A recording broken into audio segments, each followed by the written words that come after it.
Bismillah. Assalamualaikum warahmatullahi wabarakatuh. Alhamdulillah alladzi bi ni'matihi tatimmus shalihat. Wassalatu wassalam ala Rasulillah wa ala alihi wa sahbihi wa wala. Amma ba'd, bapak-bapak dan ibu-ibu wali murid, anak emas yang dimuliakan oleh Allah. Alhamdulillah kita ini sekarang berada di penghujung tahun 1444 Hijriah. Kita sudah masuk saat ini di bulan Dzulqa'dah, bulan ke-11 daripada tahun Hijriah. Jadi kita perlu banyak persiapan untuk memasuki bulan Dzulhijjah. Ya, bulan Dzulqa'dah, Dzulhijjah, dan Muharram, 3 bulan berturut-turut, bulan ke-11, bulan ke-12, bulan pertama di tahun Hijri. Ini merupakan bulan-bulan haram dari 4 bulan ya, yang disyariatkan oleh agama kita. Ya, 3 berturut-turut tadi, ya. Kemudian yang satunya lagi adalah bulan Rajab di bulan ke-7 tahun Hijriah. Maka mudah-mudahan ya kita semua tetap bersemangat untuk beribadah kepada Allah Subhanahu wa taala, karena memang tujuan daripada penciptaan manusia tidak lain ialah beribadah kepada Allah Subhanahu wa taala.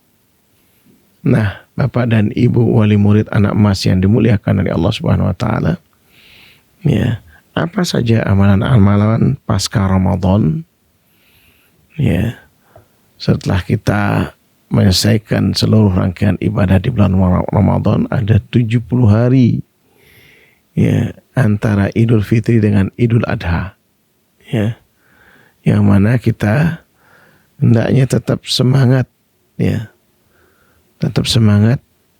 belajar, membekali diri kita dengan ilmu agama, yang mana ilmu yang paling utama yang kita harus ketahui ya, agar kita ini, seluruh ibadah kita ini ya ikhlas karena Allah Subhanahu wa taala dan sesuai dengan ajaran Rasulullah SAW. Ikhlas ya karena Allah Subhanahu wa taala merupakan syarat ibadah ya, yang pertama untuk diterima, dan sesuai dengan ajaran Rasulullah SAW adalah syarat ibadah kedua yang akan ibadah kita diterima oleh Allah Subhanahu wa taala. Ya, kedua syarat ini enggak mungkin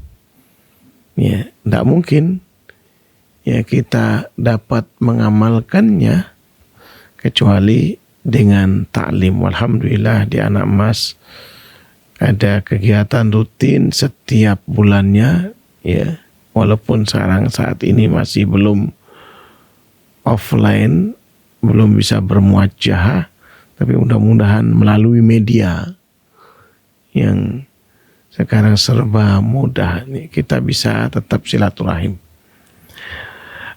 Untuk itu kemudian Bapak dan Ibu ya, kita tidak lupa berselawat kepada Nabi kita dan keluarganya ya, serta sahabat-sahabatnya, agar kita ini diberikan atau mendapatkan syafaat ya. Tidak lupa kita ucapkan ya, agar kita dikumpulkan oleh Allah ya dengan orang-orang terbaik ya, orang-orang yang telah diberikan nikmat oleh Allah Subhanahu wa taala, minan nabiyyin wasiddiqin wasyuhada wassalihin, ya, dari 4 golongan yang diberikan nikmat, yaitu kalangan para nabi, para siddiqin, yaitu sahabat nabi ya, kemudian para syuhada, orang-orang yang membela agama, serta juga ya, yaitu orang-orang soleh. Mudah-mudahan kita termasuk di dalamnya. Bapak dan Ibu yang dimuliakan oleh Allah Subhanahu wa taala, setiap kita mengamalkan suatu amalan, hendaknya kita berpijak kepada dasar-dasar agama, agar kita di dalam mengamalkan amalan-amalan tersebut, kita yakin kalau amalan tersebut ada anjurannya, ada ajarannya dari Allah dan Rasulnya, sehingga kita semangat untuk mempersiapkan diri kita menyambut hari-hari yang kita akan lewati, terutama hari-hari yang memang disyariatkan ada amalan-amalan tertentu, agar kita kita benar di dalam beribadahnya, atau berniat awalnya adalah beribadah kepada Allahnya, kemudian juga betul-betul sesuai dengan ajaran daripada Nabi kita, Nabi Muhammad SAW. Hadis yang kita angkat di sini adalah sebagai tafsir dari surah Al-Fajr. Allah Subhanahu wa taala berfirman dalam surah Al-Fajr, a'udzubillahi minasyaitonir rajim, wal fajri wa layalin ashr. Demi fajar, demi malam, demi 10 malam, walayal wasyaf'i wal watar, dan demi yang genap, serta demi yang ganjil. Ibnu Katsir rahimahullah, seorang ulama pakar tafsir, beliau memberikan penjelasan singkat, yaitu menampilkan beberapa para ulama salafus saleh yang ahli dalam bidangnya. Beliau mengatakan bahwa demi fajar, kemudian demi 10 malam ini, beliau singkatnya adalah yaitu membenarkan apa yang diarahkan atau difatwakan oleh Ibnu Abbas radhiyallahu anhuma, yaitu beliau menampilkan hadis dari Rasulullah SAW dalam sabdanya, ma min ayyam, tidak ada hari-hari al-amalu saleh, yang mana amal saleh fiha, kalau dikerjakan pada hari-hari tersebut, ahabbu ilallahi min hadhil ayyam, sangat-sangat dicintai oleh Allah Subhanahu wa taala, untuk dikerjakan pada hari-hari tersebut, yakni ayyamul ashr. Yang dimaksud ialah 10 hari di awal bulan Dzulhijjah, di awal bulan Dzulhijjah. Qalu ya Rasulullah, wala jihad fisabilillah. Mereka, karena Rasulullah SAW menggunakan kata superlatif, yaitu sangat dicintai oleh Allah Subhanahu wa taala, maka kemudian mereka mengatakan, walaupun dibandingkan dengan al-jihad fisabilillah, karena pelajaran sebelumnya, Rasulullah SAW mengatakan bahwa amal soleh yang paling utama dalam ajaran Islam adalah al-jihad fisabilillah. Sebagaimana yang Rasulullah sabdakan, Rasul amri al-Islam wa amuduhu as-salah wa durwatu sanamihi al-jihad fisabilillah. Kepala dari segala urusan, artinya semua urusan itu kembali kepada Islam. Kemudian tiangnya adalah salat. Ya. Jadi pondasinya seluruh urusan itu pasti kembali ya kepada Islam. Ya, yang paling utama adalah ibadah, ya, yaitu rukun Islam dan ini. Yang kedua adalah akidah, rukun iman dan lainnya. Kemudian yang ketiga adalah urusan muamalah. Ya, urusan muamalah yaitu rukun ihsan. Ya, yang mana itu adalah dampak daripada ibadah dan keyakinannya dan akidahnya. Ini semuanya kembali kepada ya ajaran Islam yang sifatnya ya fundamental, yaitu fondasi ya yang sangat dasar sekali. Kemudian wa amuduhu as-salat, tiangnya adalah as-salah. Ya, sebagai ibadah utama dari sekian ibadah yang Allah langsung ajarkan ke Nabi kita Nabi Muhammad SAW adalah salat. Dari waktunya, caranya, bacaannya, jenisnya, Allah Subhanahu wa taala ya mengangkat Nabi kita Nabi Muhammad SAW dari Masjidil Haram kemudian ke Masjidil Aqsa sampai kemudian Mi'raj ya Isra dan Mi'raj kepada ke Sidratul Muntaha hanya untuk mengajarkan ya ibadah salat.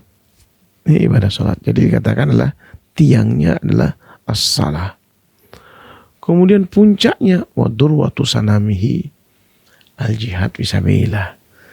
Ya, itu ya sebagai pelindung ya dari semua yang ada di bawahnya.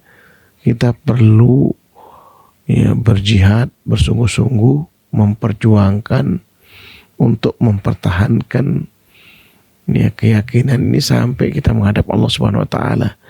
Ya, mempertahankan seluruh aturan-aturan yang sudah ditetapkan baik ibadah, akidah maupun muamalah itu terus dipertahankan. Itu puncaknya adalah jihad fisabilillah. Para sahabat ya nggak lupa itu pelajaran ya yang telah lalu. Makanya di dalam hadis ini mereka langsung bertanya kepada Rasulullah SAW. Walaupun dibandingkan dengan jihad fisabilillah ya karena paling atas ini yang paling tinggi, kata Rasulullah SAW, wala jihad fisabilillah, walaupun dibandingkan dengan jihad fisabilillah. Artinya apa?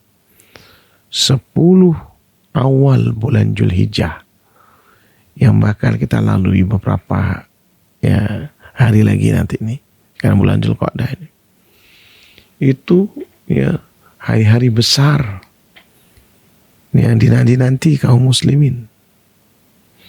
Ya, di samping apa namanya ibadah Ramadan sebelumnya, ini adalah ibadah ya 10 awal bulan Zulhijjah di Idul Adha ini. Nah ini makanya kita ini ya perlu itu. Cuma kata Rasulullah SAW tidak sampai di situ ya, bukan nanti kemudian kontradiksi ucapan Rasulullah SAW dengan jihad. Nah makanya kemudian Rasulullah SAW melanjutkan ini ya untuk tetap memotivasi ya umatnya untuk berjihad, berjuang, mempertahankan harga dirinya untuk beribadah kepada Allah Subhanahu wa taala sampai dia dipanggil oleh Allah, yaitu sampai kematiannya. Ya, maka Rasulullah SAW mengatakan illa rajulun kharaja bi nafsihi wa malihi wa lam yarji bidzalika bisyai'. Ya, kecuali seseorang yang berjihad dengan jiwa dan hartanya ke medan jihad, dia keluar ke medan jihad ya, kemudian dia mati di dalamnya, dia tidak pulang dengan sesuatu apapun, tuh maksudnya apa? Yaitu dia mati syahid ya, mati syahid.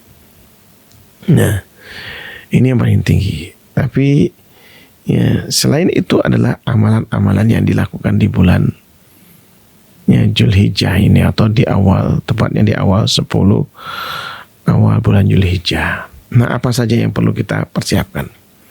Ada beberapa amalan yang perlu kita garis bawahi, yang kita tetap semangat di dalamnya. Yaitu pertama, yaitu puasa. Ya, puasa.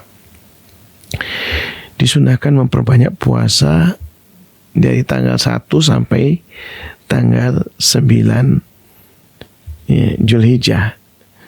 Karena Nabi SAW mendorong kita atau memotivasi umatnya untuk berpuasa, karena itu adalah sebaik-baik amal soleh.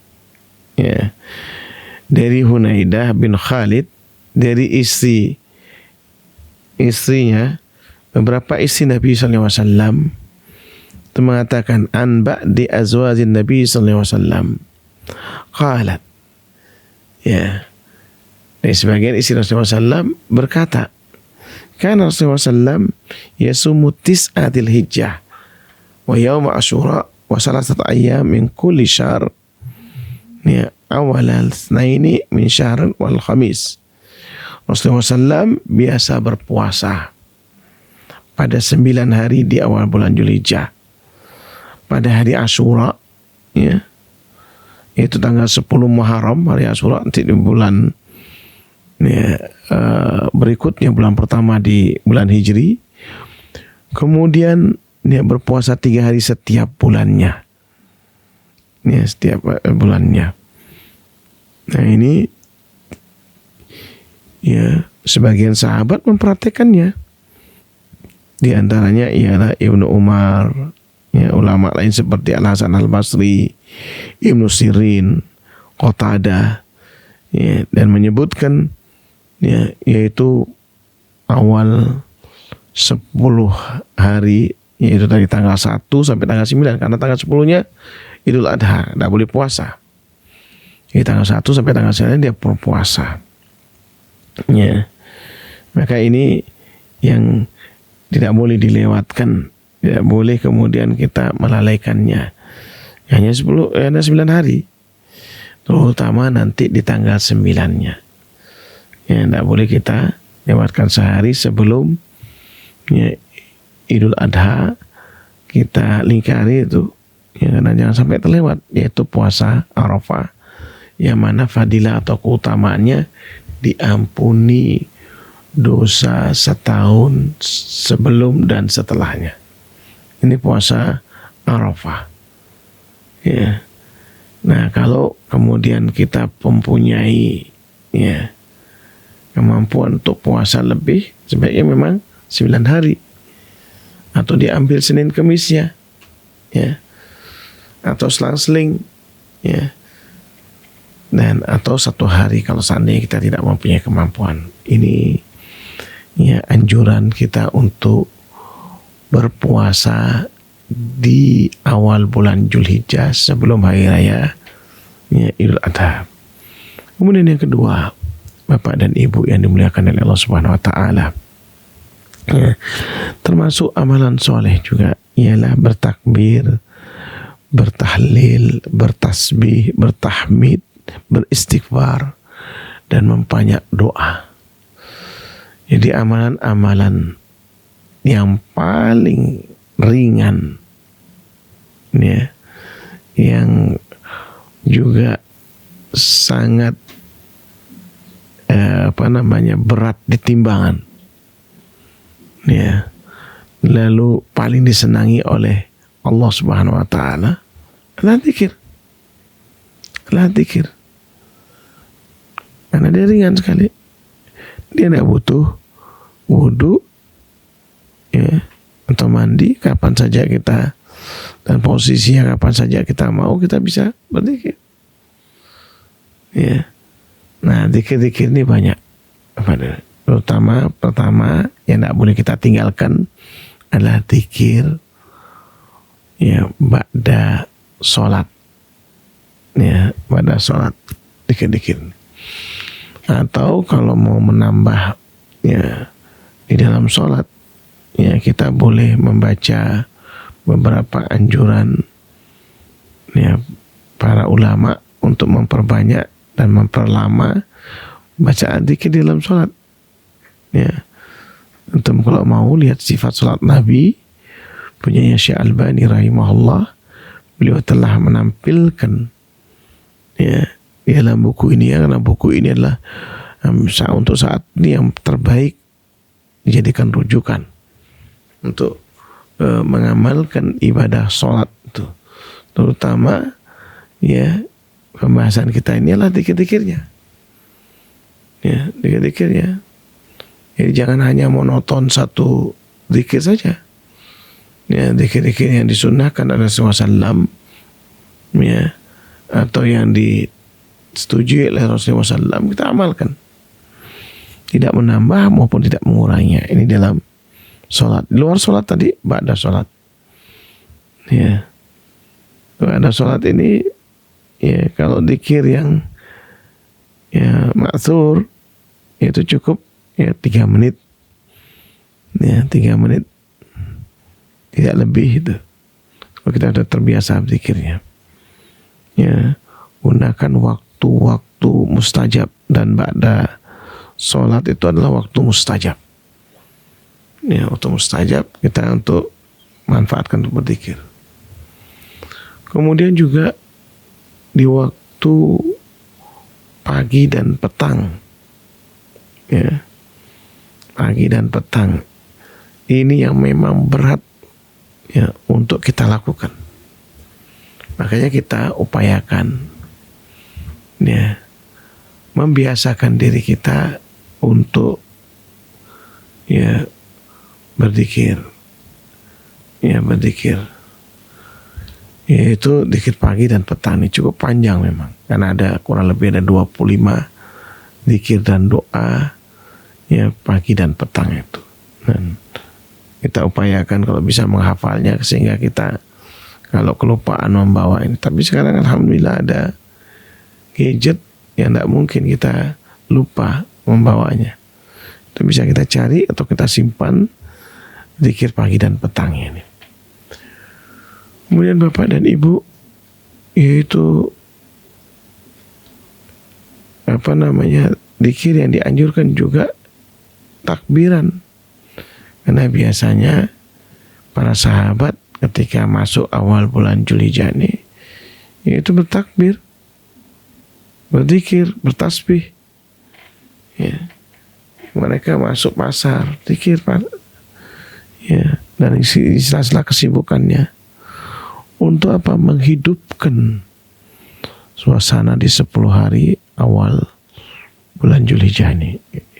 Yaitu Allahu Akbar, Allahu Akbar, La ilaha illallah, Wallahu Akbar, Allahu Akbar, walillahil hamd.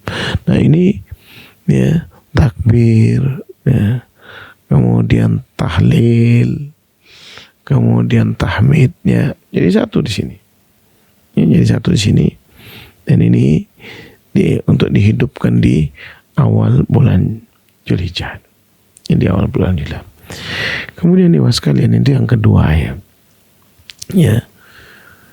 Ya, kemudian juga jangan lewatkan waktu antara waktu adzan dan qomat.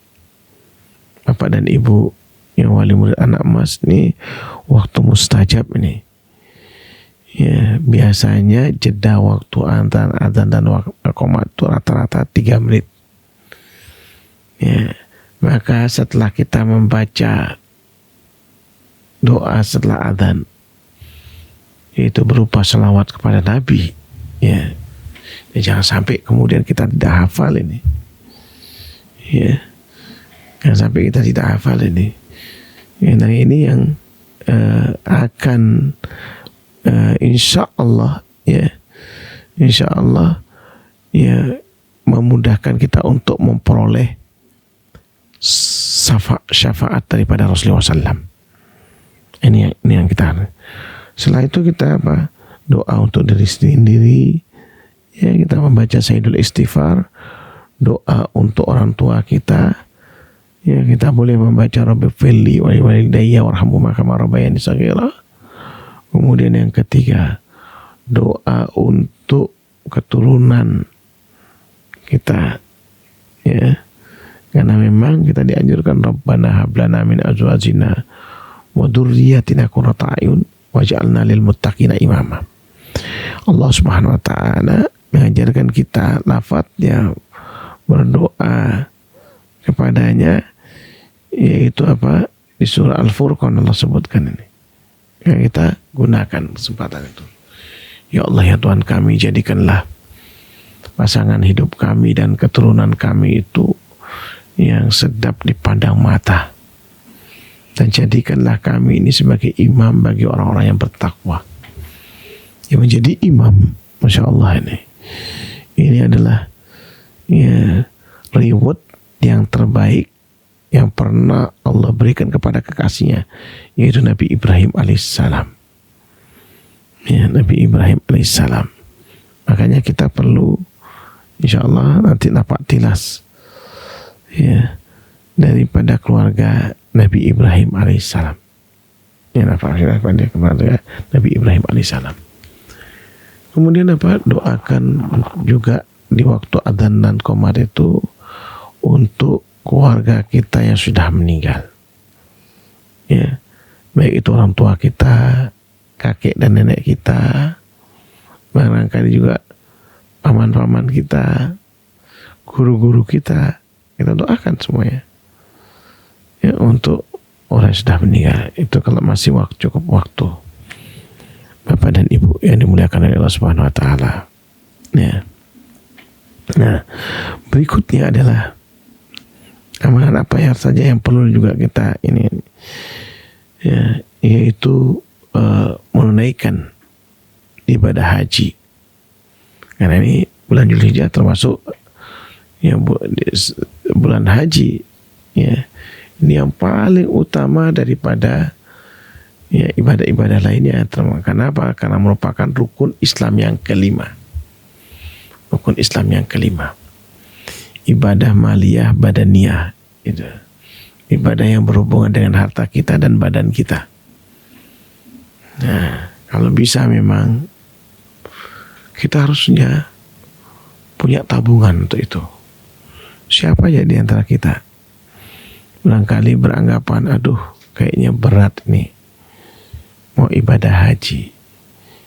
Ya, ibadah haji ini Bapak dan Ibu memang ibadah panggilan ya, yang memang Allah pernah perintahkan kepada kekasihnya, yaitu Nabi Ibrahim alaihissalam. Di surah Al-Hajj Allah mengatakan, wa'adzim fin nasi bil haji ya'tuka rijala wa ala kulli dhamir ya'tina min kulli fajjin amik. Dan hendaknya ya wahai Nabi, ketika itu Allah berfirman kepada kekasihnya Nabi Ibrahim, panggil seluruh manusia. Saat diperintah, Nabi Ibrahim bertanya, siapa yang aku panggil? Tidak ada orang di lembah dekat Ka'bah ini, di Ka'bah ini, di Atik ini, tidak ada orang kecuali Nabi Ibrahim alaihissalam, istrinya Siti Hajar, dan kemudian putranya Nabi Ismail alaihissalam. Tapi kemudian Allah mengatakan, panggil aja, engkau tugasmu panggil. Akhirnya Nabi Ibrahim alaihissalam ya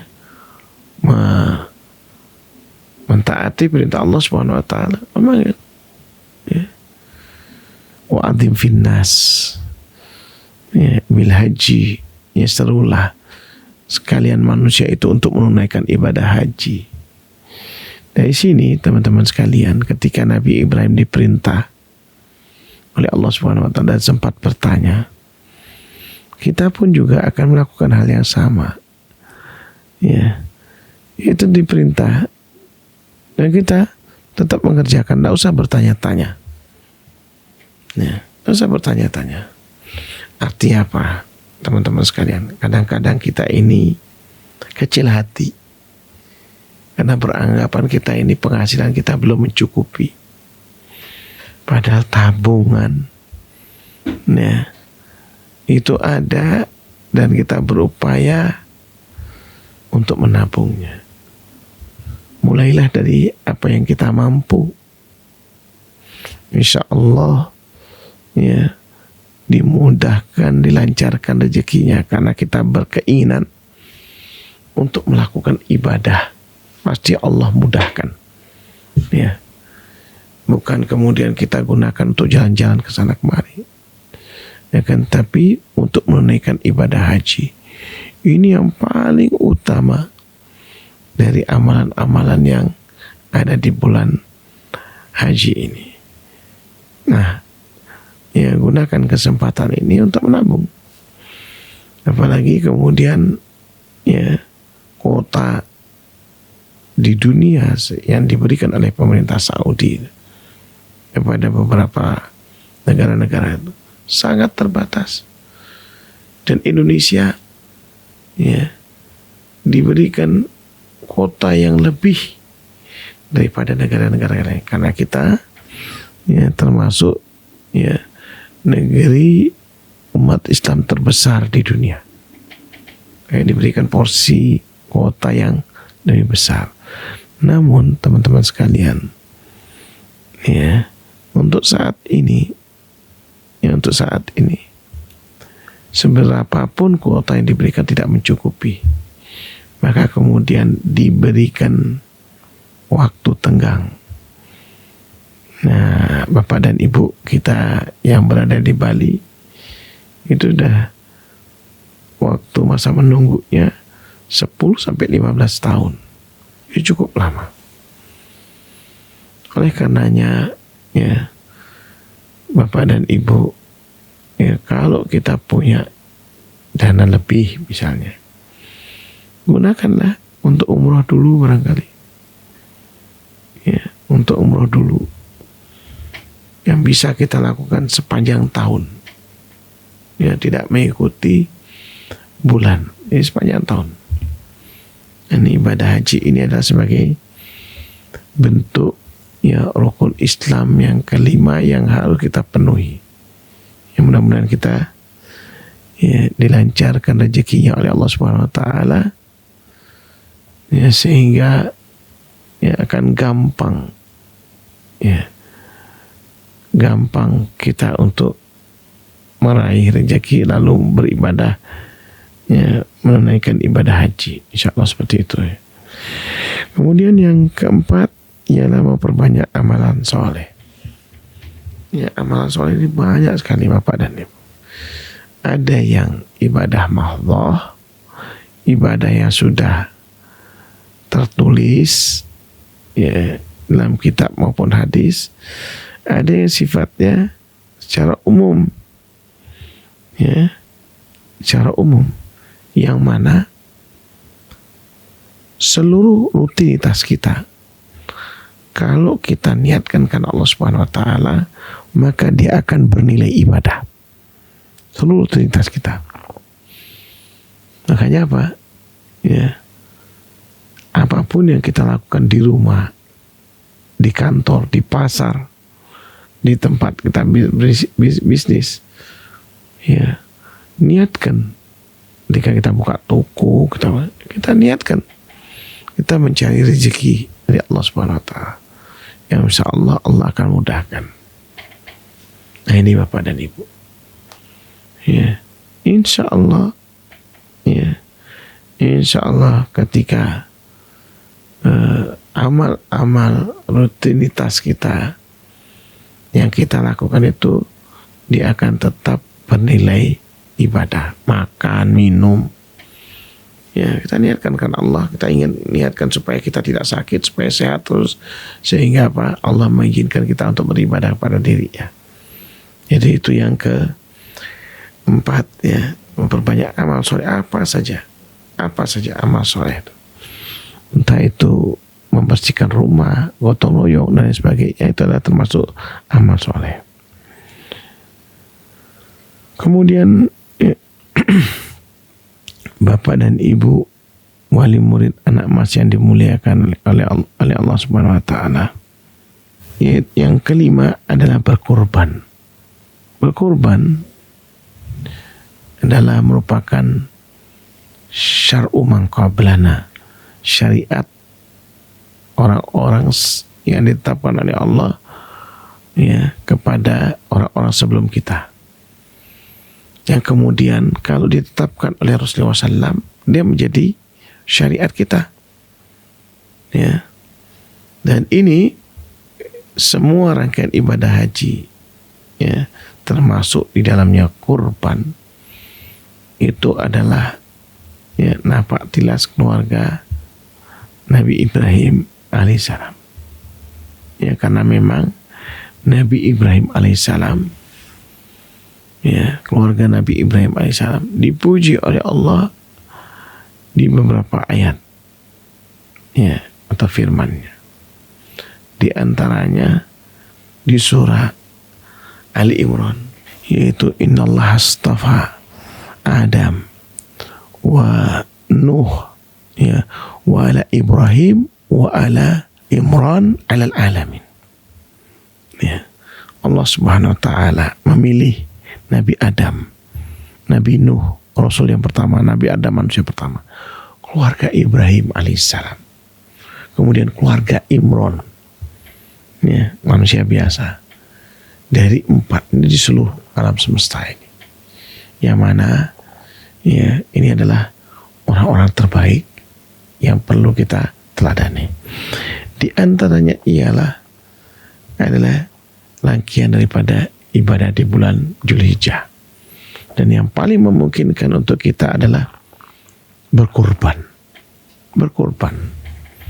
Nilai kambing, ya, seekor kambing itu dari zaman Rasulullah SAW sampai kita sekarang ini nggak berubah, yaitu 1 dinar. Makanya apa, Bapak dan Ibu, kita harus punya tabungan juga untuk ibadah ini. Jadi bukan hanya haji saja, ya, bukan hanya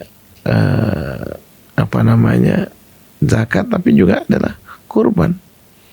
Kita tabungan, laksanakan dari awal, ya, dan sudah banyak sekarang tersebar, ya, harga, ya, kambing kurban.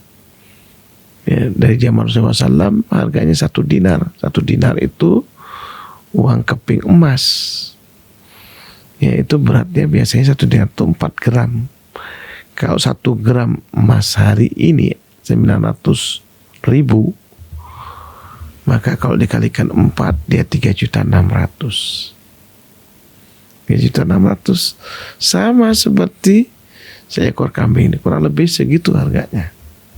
Tidak berubah. Nah, kalau sudah tahu seperti itu, berarti apa? Kita bagi 12 bulan, 36 bagi 12, berarti apa? Ya, setiap bulannya harus punya tabungan 300.000. Ya, supaya tidak berat, bagi lagi menjadi 30 hari. Berarti berapa? 10.000 satu hari kita tabung. Insya Allah ini jadi umpan untuk memancing rezeki. Setiap hari kita tabungi 10.000, insya Allah setahun 3.600.000, dan kita sudah siap untuk melakukan ibadah kurban ini. Ya. Kemudian yang ke-6 adalah bertaubat kepada Allah Subhanahu wa taala. Dan ini juga, ya, amal soleh yang perlu kita terus, ya, agendakan bertaubat ini. Karena memang kita manusia biasa, nggak lepas daripada kesalahan, nggak lepas daripada kealpaan, nggak lepas daripada perbuatan dosa. Oleh setiap hari, ya, kalau nggak kita lakukan, ya barangkali kita ucapkan perbuatan dosa itu, atau masih terbetik di dalam hati kita, pikiran kita, ini kita harus hilangkan. Maka kita selalu banyak, ya, dianjurkan selalu memperbanyak istighfar, ya, dari astagfirullahaladzim, ya, atau astagfirullah 3 kali pada sholat itu, ya. Terus kemudian juga Sayyidul Istighfar, ya, Sayyidul Istighfar, ya. Dan kemudian kalau ada perbuatan dosa yang kita lakukan, benar-benar kita harus, ya, berhenti daripada perbuatan tersebut. Ini syarat diterimanya taubat ini. Kemudian menyesalinya. Yang kedua, kemudian bertekad untuk tidak mengulanginya. Nah, yang namanya dosa ini, dia terekam di dalam otak kita, dopamin kita nih, yang bisa muncul tiba-tiba. La qadarullah, yang sampai Allah takdirkan kita kembali melakukan perbuatan itu. Makanya kita disuruh tekad untuk tidak mengulanginya. Ya.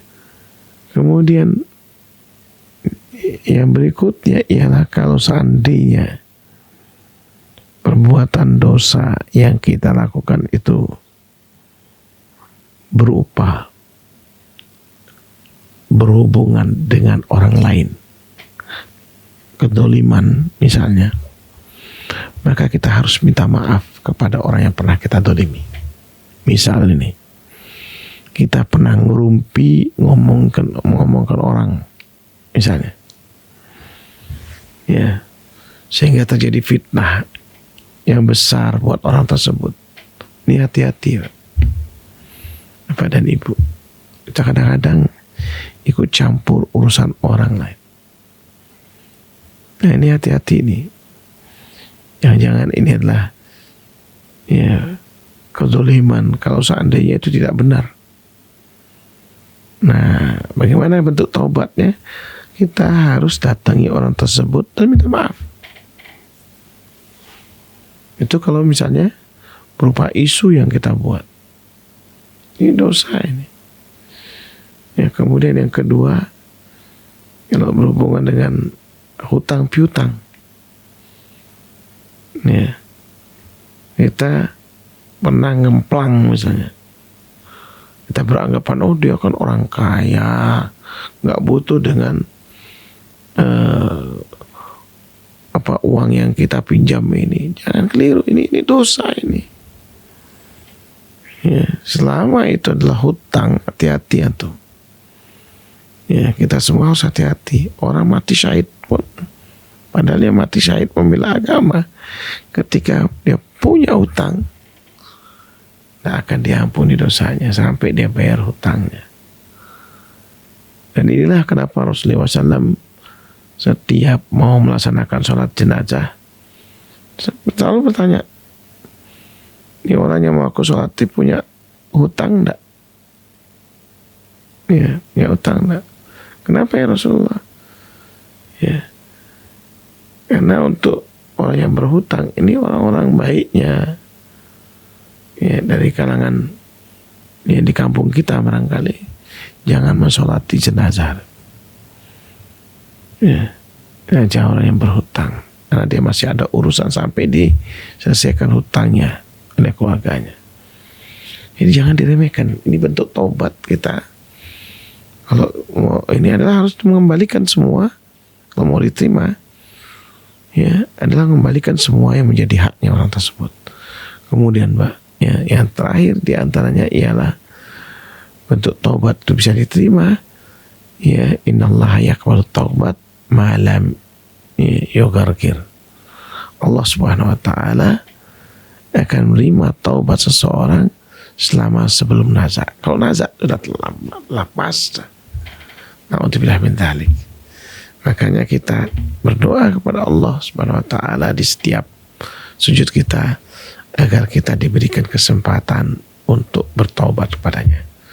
Terutama nanti di 10 awal bulan Zulhijjah. Maka sekarang nih, ya, barangkali ada kalender di gadget kita tandai itu, ya, sebagai ya penyemangat untuk kita persiapkan diri beramal.